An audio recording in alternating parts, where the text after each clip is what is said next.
Okay, I'll accept that. I think I've accomplished more in my field than you have in yours, though you're just getting started. So I'm the top of my field. So I'm all pro. I'm the best, one of the best 22 players in the NFL. You're going to brush it off, but I don't think you're the best 22 anything.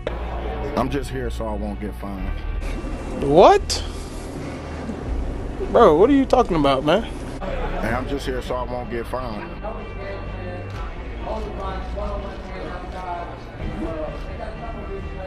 I'm just here so I won't get fined. You out the conclusion. Turn around. Go back. Go back that way. Bye. See you.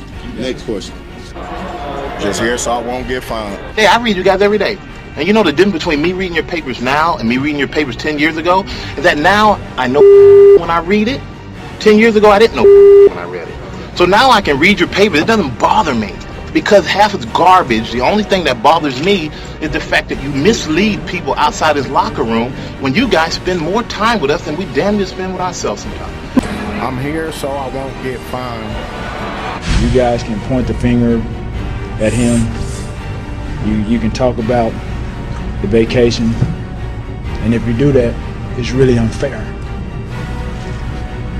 It's really unfair. I'm just here so I won't get fined. I just don't trust none of y'all. Every time I say something, it's get twisted up and thrown out in so many different publications. Try to tear me down with my words that I say. So when I don't say nothing, it's a problem.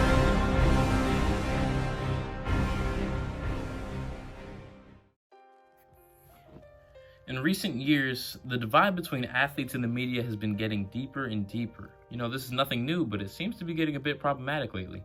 And in reaction to this, you have a lot of athletes like LeBron James and Kevin Durant really taking it upon themselves to create their own stories and tell their own stories. And while this has its benefits, it also has its drawbacks. You see, when the protagonist of the story also tells the story, you get a bit of a skewed view of it.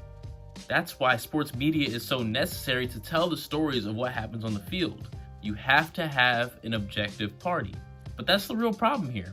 That party hasn't been too objective as of late.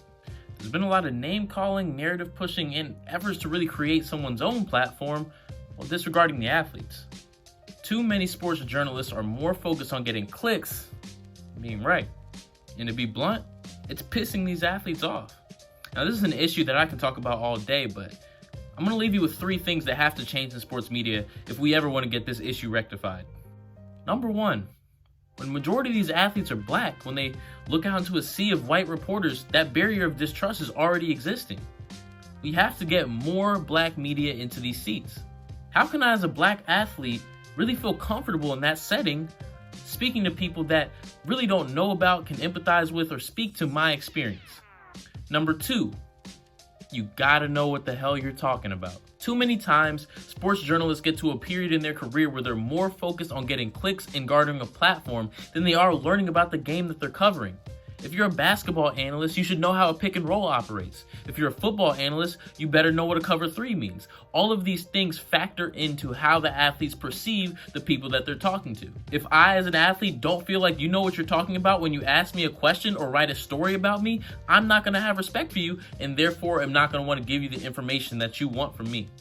And number 3, there has to be a differentiation between a reporter and an analyst.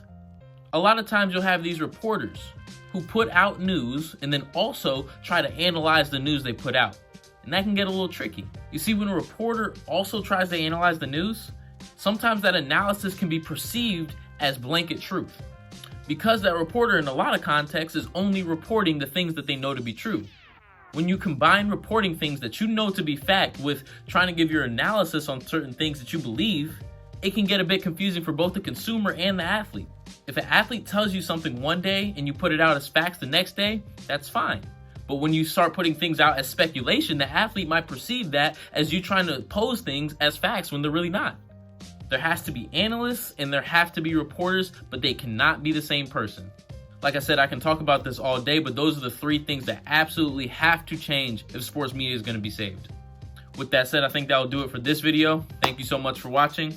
All love.